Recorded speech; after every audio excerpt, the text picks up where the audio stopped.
Saturday, I'm going to put the groundbreaking ceremonies. Oh, good. We start at 7 o'clock at night, 23. Beautiful. If I can't be there, I'll tape it. Came out pretty good. Did it? Yeah. Came out nice. That was my first time. Was it really? Yeah, it's my first groundbreaking. At 50 years old. Wow. I was going to save it for, marriage, but I figured, well, You have the silver shovel in hand. the shovel was so shiny, I couldn't, I had to jump in and do it. And the ground was so soft, oh, my heart was beating. I was wondering if that was leftover from the contamination. Yeah, that's exactly, it actually, Outside or- I was actually glowing for a couple of days afterwards. It was not coming off.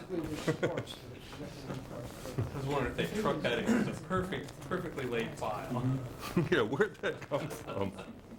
Start bringing a Geiger counter whenever you go around that area of town.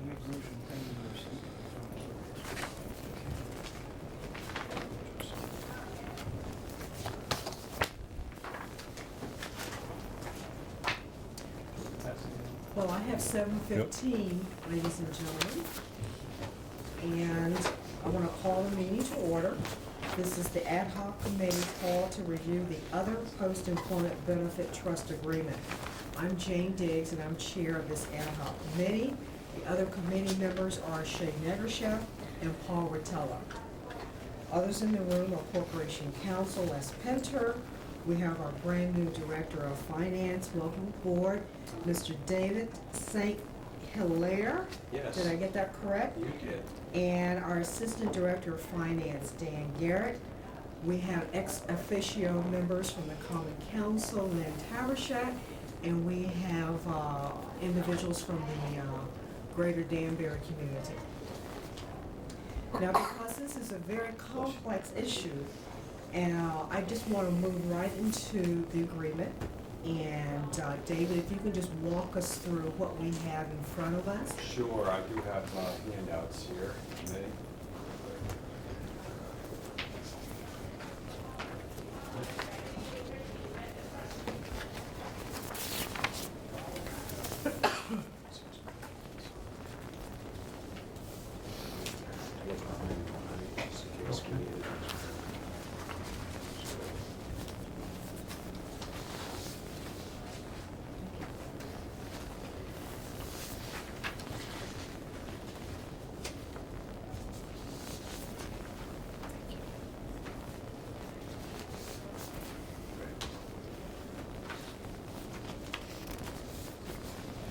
Thanks, Steve.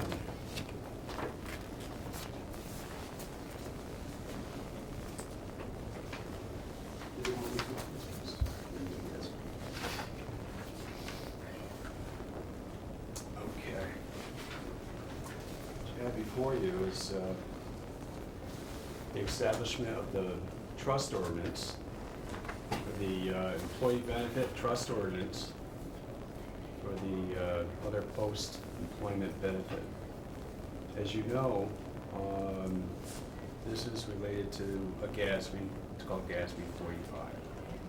And we'll just... If you can please speak up. Oh, I'm sorry. This, this establishes, there are three parts to this. The first part sets up the employee benefit trust. That's what you see in section 1. And the trust needs to be established in order to set up the mechanism for us to contribute funds into that. GASB 45 requires us to set aside funds for post-retirement benefits, such as health insurance, life insurance, and those kind of things. And based upon an evaluation that was done by Hooker and Holcomb, that I believe was presented previously, back in March? I'm not sure if that was actually presented. That's what was finalized. Or finalized in March. We have a liability outstanding of about $73 million, but the annual contribution is gonna be spread out over 3 years for the city, of about 7 million. But we need to set up a trust in order to have some place to put that money. And that's what the first section does. Any questions on the first section?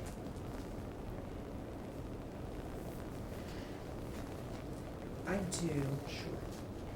David, and you mentioned the $73 million. Just elaborate a little bit on that, please. Sure. The 73, the way it was derived is that Hooker and Holcomb went through and looked at all the current employees and our retired employees. And they determined what is the liability that exists for our health and the benefits that could be provided to them upon retirement. Not just health insurance, but life insurance as well. And that is a liability that's, if you look at it similar to an outstanding amount due, and that's basically what it is for the city. What do we owe our retirees? It's a promise to pay. Okay. Right. And our current employees as well. Yeah, through the chair to David. That 73 million, I mean, we owe a certain amount every year. Correct. And as more people retire, we owe more. As more people die, we owe less. I mean, there's a flow like a river every year. That 73 million is a fixed figure. I don't quite understand that. I know that we're concentrating on the trust right now, but since we're on this subject, what do you mean by 73 million? Is that the unfunded liability for the next 10 years or 5 years or 20 years? How does that break down? That's a very good question. I'm sorry I didn't clarify that. That's actually amortized over, the $7 million contribution is to help fund that over, say, a 30-year period. Sure. And that $73 million amount is the calculation based upon all the estimated retirees' potential benefit. There's several ways that you could possibly do it. Pay it all up front, which nobody does. It's an impossibility to do that. Or you pay as you go. You pay a certain amount and you contribute into a trust. The trust is going to make investments, and your investments will hopefully get a pretty good return, and that will help you going forward. In your future contributions. So. If I may, let's say that we magically found 73 million from amazing accounting. How long would that 73 million last? Because I still don't understand how that figure's being broken down. How long would that last? Yeah, you said it's amortized now over 30 years. Is that Correct. $73 million figure the money, the actual dollars the city You is would be planning? fully funded if you contributed that right now. Right now. And now, what would happen is that would grow and grow and grow, and you would probably be overfunded, Okay. matter of fact. Given the rates, because we estimated a certain, what's called a discount rate, and that was pretty conservative. Given the current market, or actually over a 30-year period, it's a relatively safe estimate. And the average is about, we're paying out about $7 million a year, is that what you're saying? That's what we're contributing into the trust. That would meet our current and our future. Okay. How much are we actually paying out on average? If we just paid it as we went? Oh, if we paid We it, had no contributions, we just, whatever the bill came due Gatsby, every quarter, we paid it. 45 did not exist. Yeah. I think we pay what, $1.4.2 million, and then we're adding to that 1.2 this year. For the endowment. for the endowment, and it's gonna take us 3 years to build up to it. Gotcha, thank you. Shelley, do you have any questions? Yes, actually, through the chair to Mr. St. Hilaire. Yes, sir. Couple, just so I have a better understanding as well. This GASB 45. 45, that's state? Is that a state, No.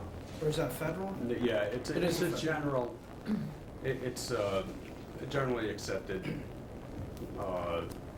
accounting principle.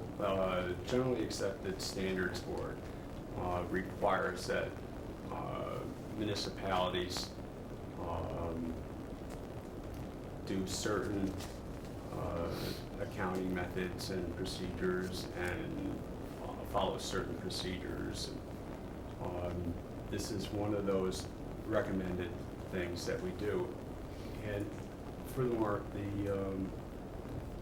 we're also gauged when we follow those things, and we must follow them. Rating agencies look at us as well when we issue bonds. The auditors look at us and ensure that we're following GASB's. So it's all, they're all tied together to make sure that we're following sound financial practices. Okay. So, I'm sorry. Do you have another question? Yeah, follow up through the chair to Mr. St. Hilaire.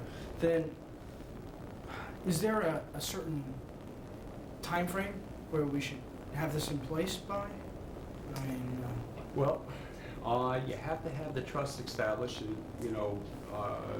to start contributing the funds to it.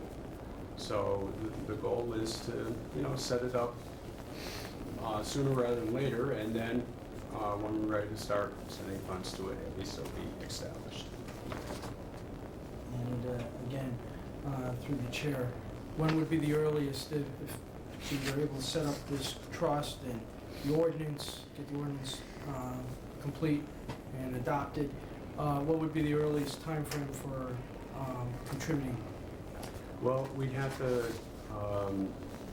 first hire, go through, I'm not sure what the timelines are for, as far as getting the ordinance passed and all that. There are a couple steps that you need to go through, first of all. We would want to hire an investment manager, to help. Once we are ready to put the money in there, what are we going to do with it? We don't want to just put it into an account and let it sit there. We want to be prepared to properly invest those funds. So that's going to, take a little bit of time, but that's going to be a process we're going to go through too. David, if you can continue on number 2 and number Sure. 3, and then we can hold up questions until you're finished. Sure. The second section is the appointment of a board. Right? The board would be a 5-member board, and I would serve as a kind of a 6-member ex officio member. The 5 members would be appointed in 1-year term, 2-year term, 3-year term, 4-year term, 5-year term, and of course, when those terms come up, then they would be appointed to serve a full 5-year term. So you would have staggered terms. And, that board would together decide how things should be invested, would oversee the trust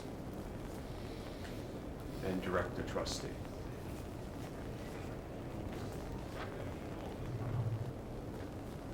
And of course, it states also in section 2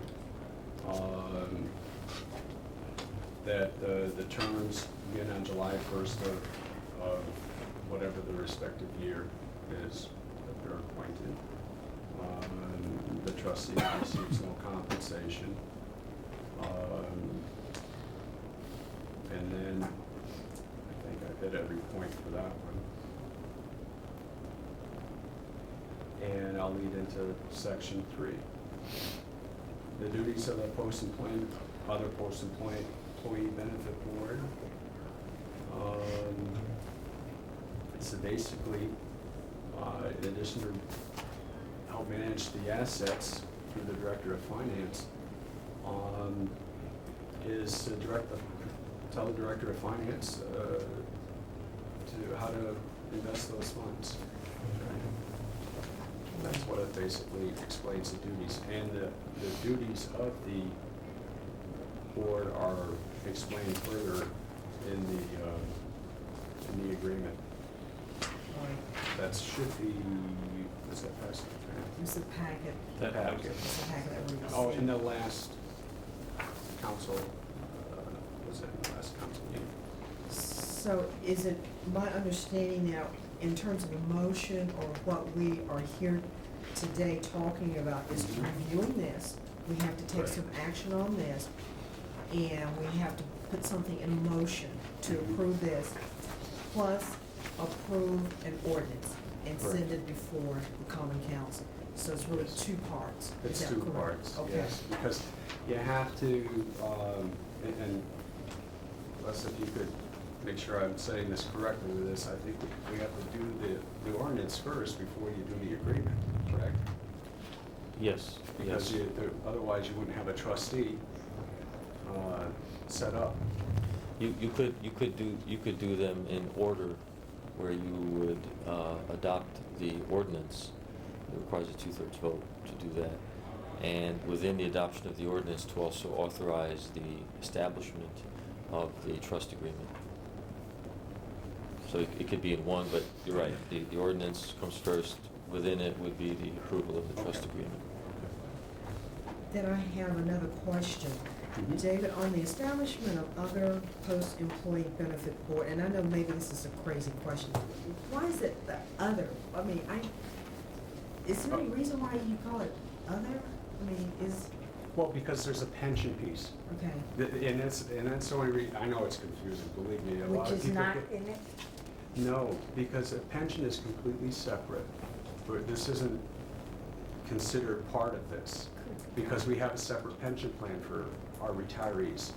And that's why, and everybody gets confused on this, and myself included, when I first started looking at this a long time ago. So that's What's why this that's what- other post-employee? And it's because pension plans are separate from this. And we deal with pension plans under a totally different title, you know. and then the second question, in terms of qualifications for the Mhm. five-member board to become a part of this other post-employee benefit board, are you gonna set some sort of qualifications that these people have to have? Such, would they have to be an accountant or CPA, or have the ability to set up trust funds, or have had so many years of doing such work as this? Is there gonna be any type of language, or is there Yeah. any language somewhere? I'm sure that, you know, it's up to the discretion of the mayor, but I'm sure, you know, I'm gonna ask the mayor that, you know, they're gonna be advising the trustee, you know, me on this, and I'm gonna count on this board to give me some sound advice. So, you know, we're gonna need some qualified people for this board. But my question is, when you talk about the ordinance, will that language of the qualifications be a part of the ordinance language? You mean, say, it has to be, what, a CPA, or it has to be, Well, You can just say anything that Investment you, person? or something in terms of the qualifications. It's not part of the ordinance, and it's kind of difficult to mandate that, simply because you know, you've got such a group of people out there with all sorts of different kind of experiences, and not all of them have certain titles, Okay. you know. The kind of, you know, for example, you may have people, someone from this board that may be from the fire department that may not have that kind of title, but has a strong vested interest in how this board is run. Well, my only comment was because I know I chaired the architectural review committee, and we put that into an ordinance. But a part of that ordinance, we had the language saying if you want to become a part of this board, you have to have certain qualifications. So Are in they terms of the broad? legal, Oh, sorry. so in terms of the legal language, maybe I should address that to Les. Is that something that should be a part of the ordinance to say that if you want to serve on this board, you have to have certain qualifications? According, Mr. Chairman, according to the statute that provides for the council's right to enact such an ordinance, the council can determine the manner of appointment, the kind of appointment, the qualifications if they want to. So you can either, you have the discretion to either leave it to the judgment of others, and so David and Mayor, whoever would be able to determine together with advisors who the best folks would be, or the council can designate qualifications in the ordinance. The number 5 doesn't have to be the number either. It's a number that's suggested in here, but it can be a different number. Okay. So it's really up to the creating body doing this, Okay. proposing this. Okay. Lynn, Jane, through the chair. it's actually to the chair. Jane to the chair. I have a couple of boards that I sit on that manage a pension that I benefit from. And I think one of the things that this would strive to do is to make sure that the post-employment benefits of city employees are protected from the Director of Finance investing them. I believe that he said that they were gonna hire an investment manager, someone of professional, really good professional standing to invest the money. What we have to be concerned about is, these are retirees. They aren't working anymore. They're getting benefits that were negotiated. And those 5 people are probably going to be primarily retired city employees. And they are gonna watch the hen house. That's my understanding. That's what my pension board does. None of us have expertise, but we know that we want our money well managed, and we want to keep our eye on this guy. Okay. Is that how you see it? Certainly. Well, I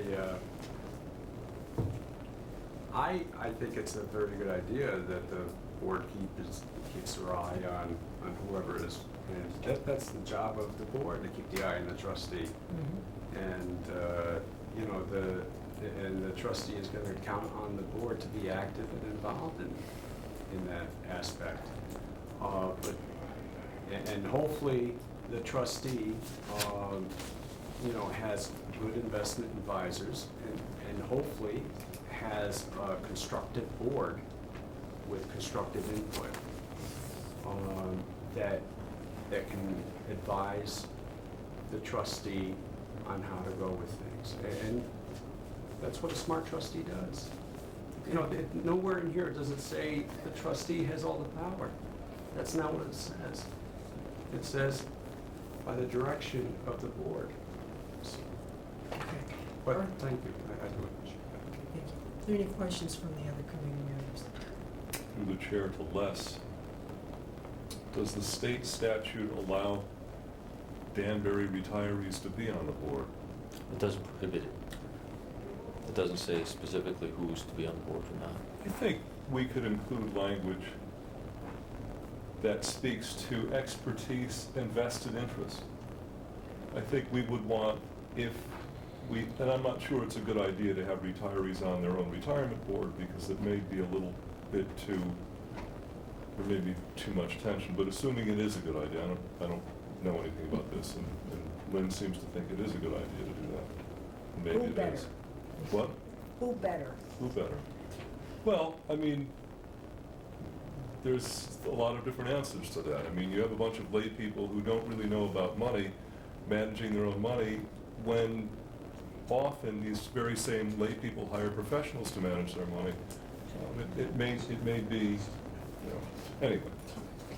I think I would be comfortable with language that simply said the members shall be comprised of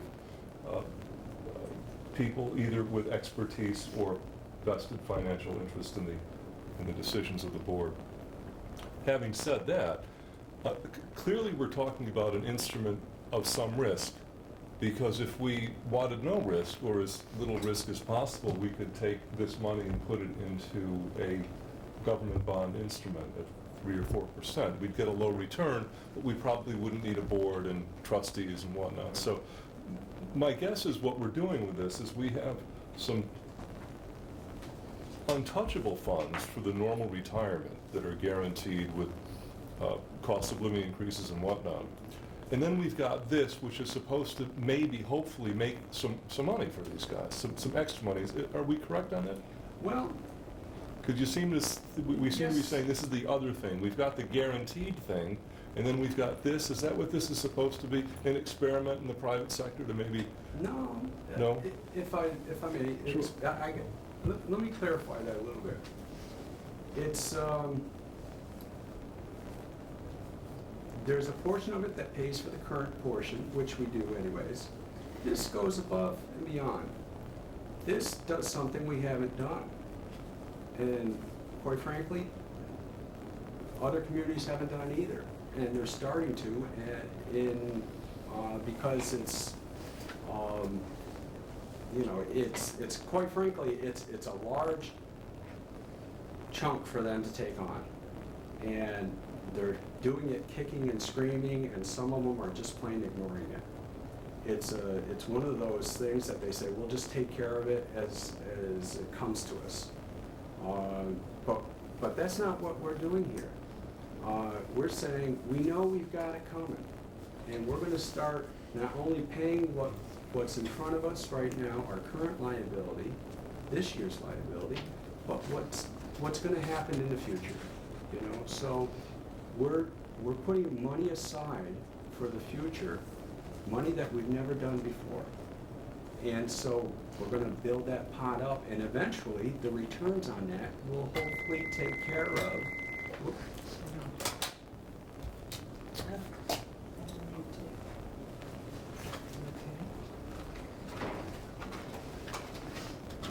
Sorry.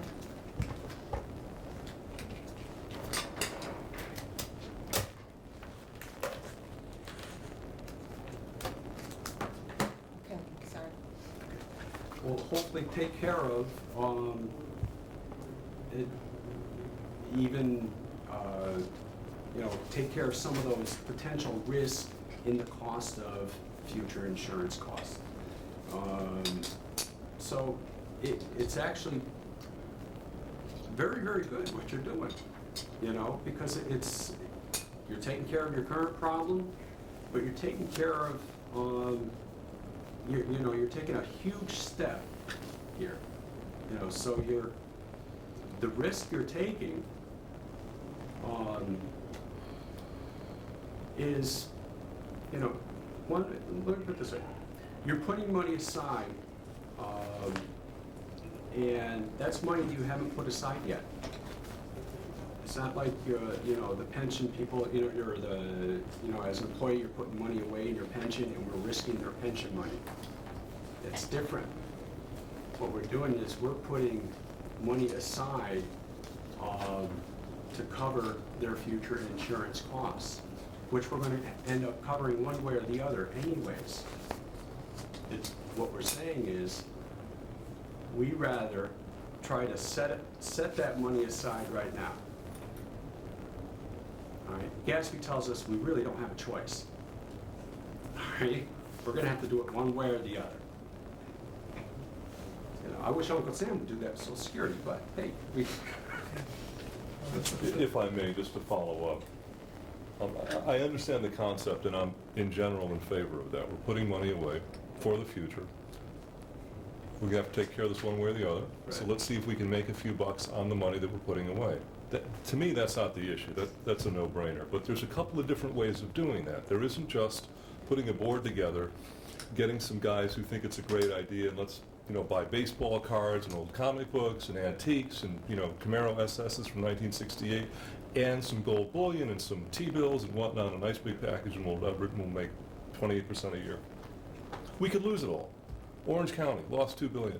Long Island lost over $1 billion. I mean, these are sums beyond the dreams of avarice that have disappeared because they got way ahead of themselves. And that's real money that they lost. Yeah, we're putting it aside and we're using it for the future, but it's coming out of the taxpayers' pockets. And we're putting some guys on this board, or we might be putting some guys on this board, who aren't necessarily the best qualified to make investment decisions. Although they're probably the best qualified in determining the outcome of this because it's going right into their pocket.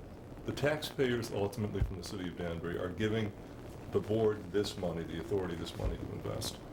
So what I'm talking about is maybe, are we here to decide should we be aggressive with these funds, should we be conservative, or are we simply going to do an experiment? As you say, not a lot of communities are doing exactly this. Are we just going to do an experiment and let some people decide what they're going to do with this money?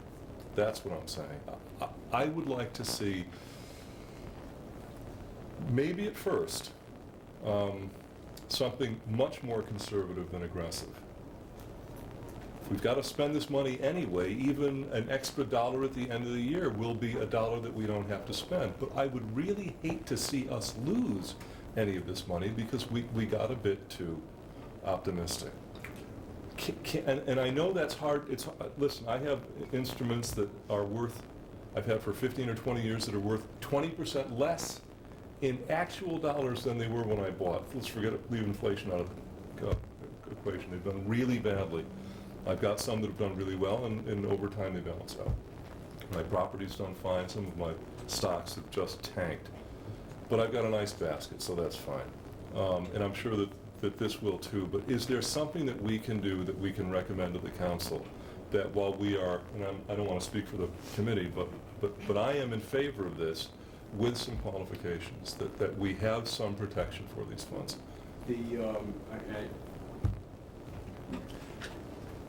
I mean, one thing that the pension plans have done is, they set up parameters. That's what they typically do in these kind of things. They set up parameters, as far as percents to be invested in. You put maximum and minimums.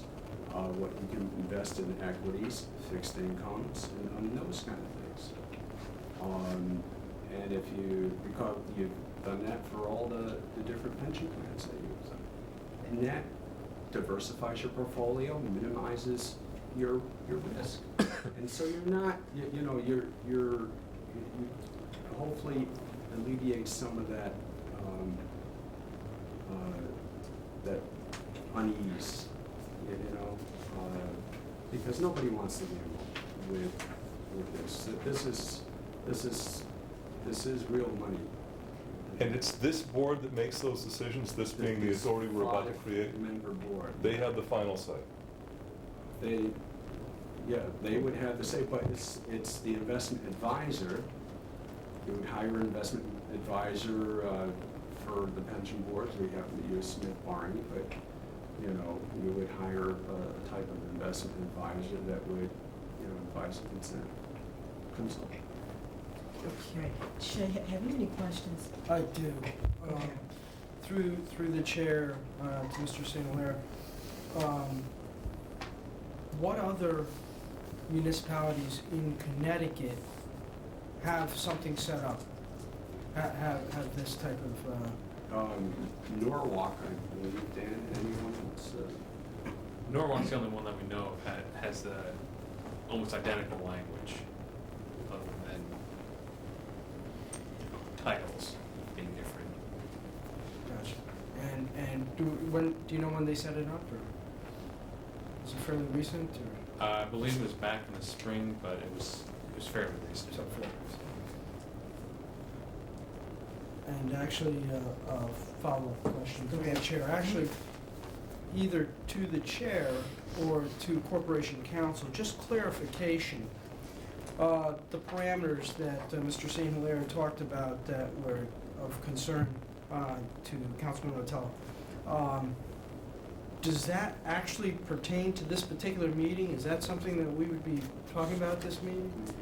Or are we just talking, I just want clarification, are we just talking about the possible, the the ordinance being drafted and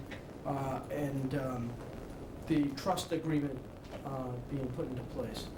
I'm not Yeah, sure. yeah, if I can address that this way, this committee at this meeting, I think, is charged with listening to the proposal that is coming forward, deciding whether it wants to institute this trust plan.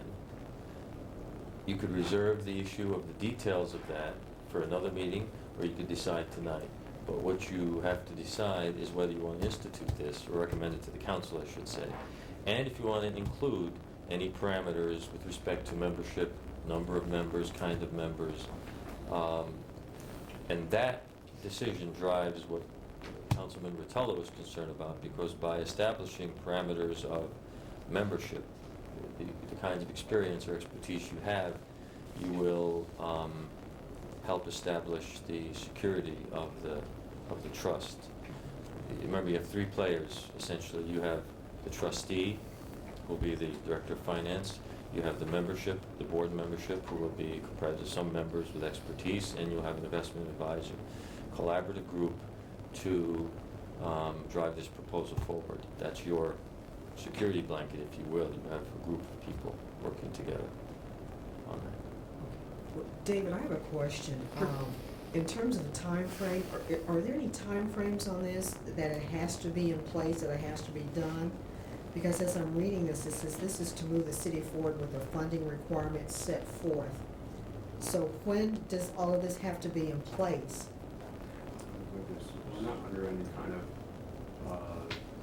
deadline here for this. I'm not aware of any deadline. Through the chair, there's no statutory deadline for doing this. Mhm. As I understand, it's a matter of that, based on GASB's viewpoint of safeguarding future assets, as David suggested before, the earlier you begin, the more you're along the way. Okay.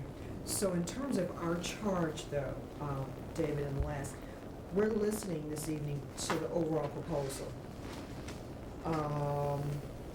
So we don't really have to act on it tonight if we don't want to. We can come back as a committee, or we can say, sure, this is fine. Maybe we want to tweak something this evening, and then send it to the common council for their approval. Is that the overall flow? There's two ways to go. One is Okay. you can have another committee meeting, and after this meeting, you simply recommend that the officials return to you with a proposed ordinance. You'll see an ordinance that says, okay, it says 8 members, 4 members, 5 members. Here's the level of expertise, okay? And then you take that language, ordinance as proposed, and then at the next meeting, you adopt or recommend that for adoption. It's Plan B is that you can say tonight to recommend adoption of the ordinance with 5 members, with the following expertise, and it'd be more specific either way. My suggestion, personally, I'm not comfortable Yeah. with this. I want more specifics. I don't know how the other 2 committee members feel about this, but I'd like to go back and I would like to have a second committee meeting, second ad hoc committee meeting, if that's appropriate with both of you, so that we can see the actual language. Yeah, definitely. If I may? Yes. Yeah. I would like to direct Corporation Counsel and the Finance Department to create some sort of a document that we can further send to the And council. we can review. An ordinance, whatever we want to call it, maybe a draft. I have a couple of issues. I've spoken to them tonight.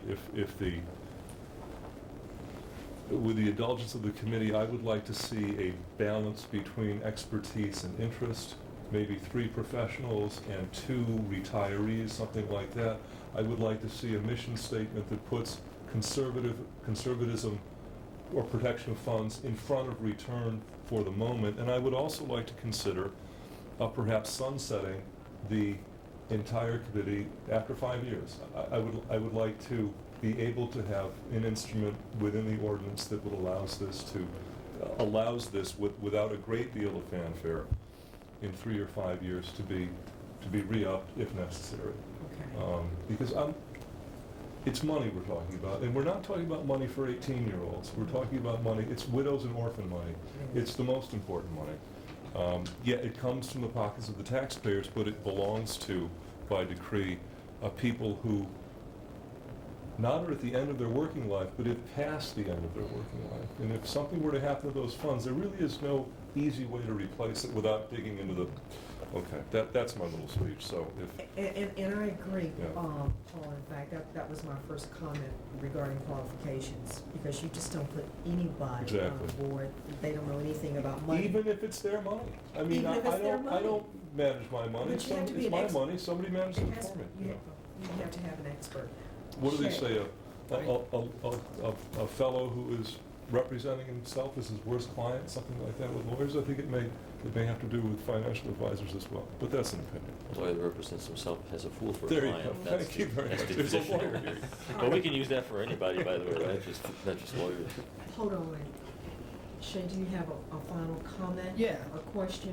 Basically, and I just want to reiterate, I agree with both of you. I think that it's maybe in its early stages, and there are some details, now that we know that there are parameters that we can include, which I wasn't sure, and that's why I had asked that prior, because those are good points that are brought out that aren't stated here.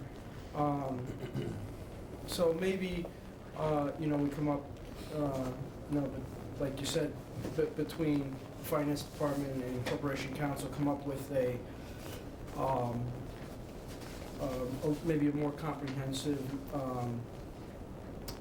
ordinance and trust agreement, keeping in mind the parameters set forth as far as who would be on the board, and so forth. I'm gonna let you make the motion, but we have one final question from Lynn. Oh, I'm sorry, hold on, Lynn. No, go right ahead. Lynn, go ahead, Counsel. go ahead, come on. One of the things that concerns me is the people who are the recipients of this. If they have a problem with the board members or the advisors or whatever, this is a political town. I'm sorry, but it truly is. And if you're appointing people for the next 5 years, if our charter changes, as we're talking about, that the mayor may end up for 4 years, I'm really concerned, whether it's Republican or Democrat, that people could get on these boards that if the people who are receiving it are really unhappy, what mechanism would they go through to try to change whoever is sitting on the board? Because you're appointing by mayor and by council, but you're not really talking to the people who are the receivers of this. Thank Okay, you. good. Lynn, To the chair, again, because you're choosing to meet another time, I'm hoping that perhaps Dan and the new finance director might tell us how we stack up in comparison to other towns, because the widows and the orphans are really taken care of through the pension.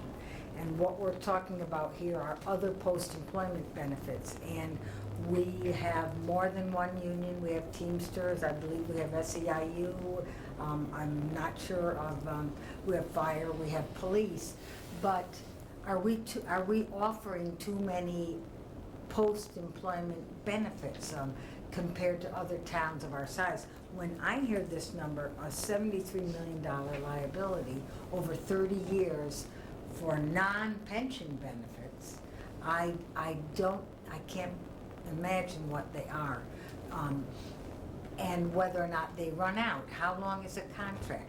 At the end of a 4-year contract, don't you negotiate again? Are we providing health care for all of our retired employees through every bargaining unit? These things aren't clear. David, I'm sure can bring that back to our second committee. I know he's listening very intently, so he can make that comparison, okay? And then last, prior to our next ad hoc committee, if we could perhaps get a draft of the ordinance, please.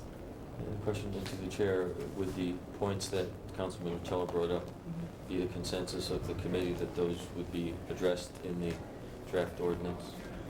the number of member, I don't know, you didn't say a number of members, but the expertise broken down through to the mission statement and sunset. Yeah, I Is mean, that I'm the, just, I can't speak for the committee, they'll have to speak for themselves, but I would like to see, if we have 5 people, which is an odd number, I would like to see more of them being professionals and less of them being retirees. So I would be comfortable with 3 and 2. Recognizing, of course, that ultimately it's up to the council. Right, that's subject to But I mean, change. this would be a recommendation, that we have more professionals than less, that we sunset this, that we protect the funds. We foremost for the mission is protecting the funds. We can grow them with very little risk at all by putting them in some sort of federal instrument. We know that. We don't want to do that. Apparently, we want a little bit more, returns. But still, we want them protected. And maybe you could speak to the questions that were brought up, removal of members and whatnot. I mean, without including that in the thing. But at the next meeting, you could say, how does a committee normally do it? But that's what I would be comfortable with. Are we ready for the motion? Sure. Okay, I'd like to make a motion then at this time that we continue this meeting pending the receipt of draft ordinance and trust agreement with the information or with the things Suggestions. suggestions, there you go, that Councilman Vitale and others have made. give me a second to the motion. Second. All right, any discussion? Discussion at all? Seeing none, all those in favor say aye. Aye. All opposed say no. Motion carried. Motion to adjourn? So moved. So we All in favor say aye. Aye. All opposed no. Adjourn. Good meeting.